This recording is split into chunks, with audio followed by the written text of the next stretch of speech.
नमस्ते बच्चों। तो आज हम लोग कक्षा 5वीं की हिंदी के पाठ 1 को पढ़ेंगे, जो है हमारा संकल्प। यह बहुत ही सुंदर कविता है। अब हम इसे पढ़ते हैं। है शौक यही, अरमान यही, हम कुछ करके दिखलाएंगे। मरने वाली दुनिया में हम अमरों में नाम कमाएंगे।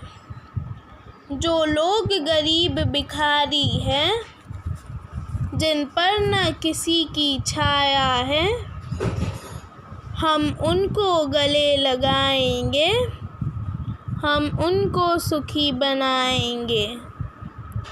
जो लोग अंधेरे में हैं पड़े, अपनी ही नहीं नज़र में हैं, उनके घर के हर कोने में उद्यम का दीप जलाएंगे। जो लोग हार कर बैठे हैं, उम्मीद मार कर बैठे हैं, हम उनके बुझे दिमागों में फिर से उत्साह जगाएंगे। रोको मत, आगे बढ़ने दो, आज़ादी के रखवाले हैं।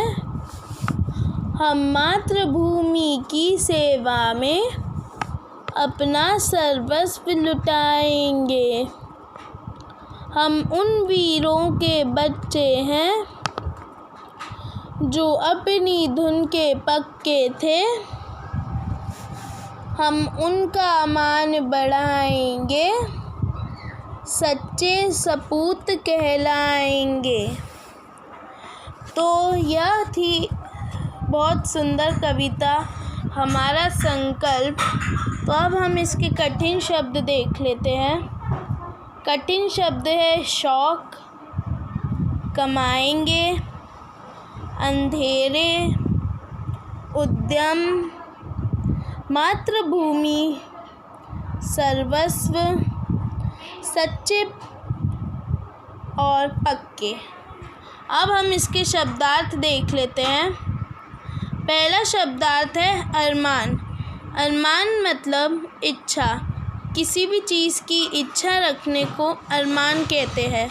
अरमान को इंग्लिश में विश कहते हैं, WISH, विश।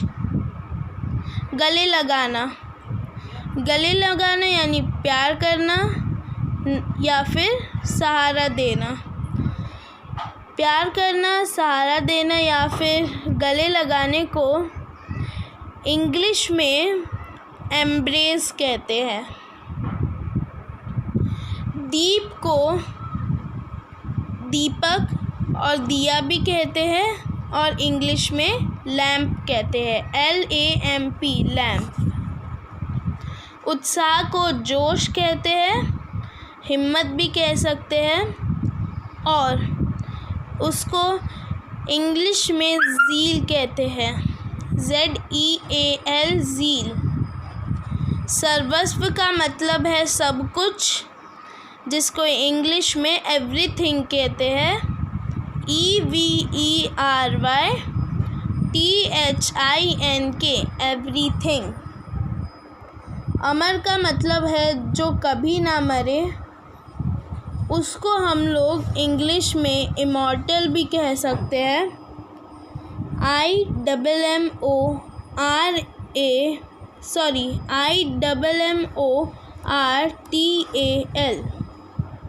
उद्यम का मतलब है व्यवसाय। व्यवसाय मतलब बिजनेस। बिजनेस हम इंग्लिश में कहते हैं। बिजनेस की स्पेलिंग है BUSINESS। उम्मीद का मतलब आशा। आशा को इंग्लिश में कहते हैं होप, HOPE, होप। मातृभूमि। मातृभूमि को जन्म स्थान कहते हैं, जिसको इंग्लिश में Motherland, MOTHER, mother LAND land कहते हैं। धुन मतलब लगन। लगन को इंग्लिश में परसेवरेंस कहते हैं। Spelling PERSEVERANCE।